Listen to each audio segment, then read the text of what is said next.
Torah is acquired by means of 48 qualities, and humility, another, is the key to receiving Torah. The Talmud says that humility is the greatest of all good midos. The Orchat Tzadikim says that humility is the good midah from which all other good midos stem.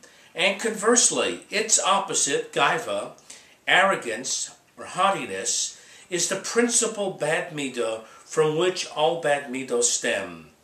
Only with humility can you relate to, identify with, and have empathy for another.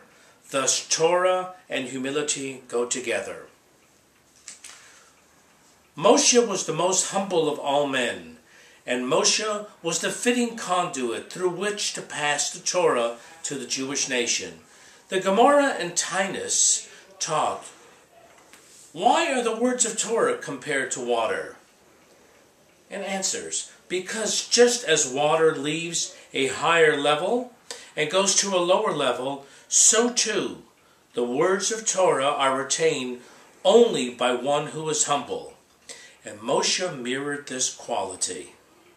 And for this quality of humility, and for this he merited to be given the Torah.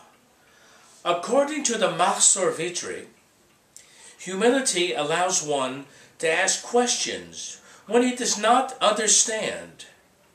Conceit and arrogance are stumbling blocks to the acquisition of Torah.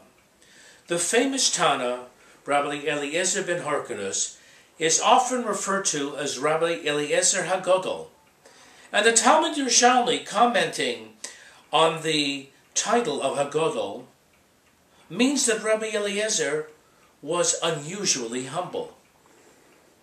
In the V'yitein Lecha that is recited by some after Meir of Motzei Shabbos, we recite the pasuk in Yeshaya that whenever we read the Tanakh about the Gedula, the all-powerfulness of Hashem, the pasuk will always mention Hashem's humility. The real Gadol must be humble. Ultimate humility is achieved by a person who excels in good attributes, but takes no credit for his greatness. He realizes that all his achievements come from Hashem, and therefore he isn't conceited.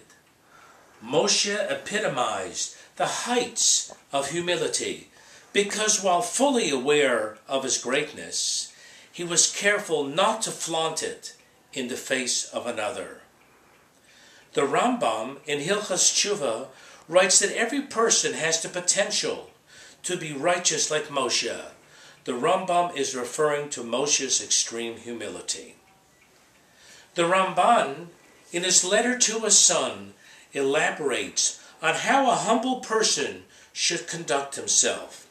He advises that one should contemplate from where he comes, where one is destined to go, and that one eventually will be called for judgment before Hashem.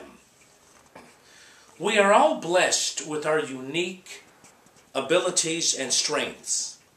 It is up to us to emulate Moshe and recognize the true source of our blessings. In this way, we can stay humble and merit to be a link in the transmission of Torah started at Har Sinai.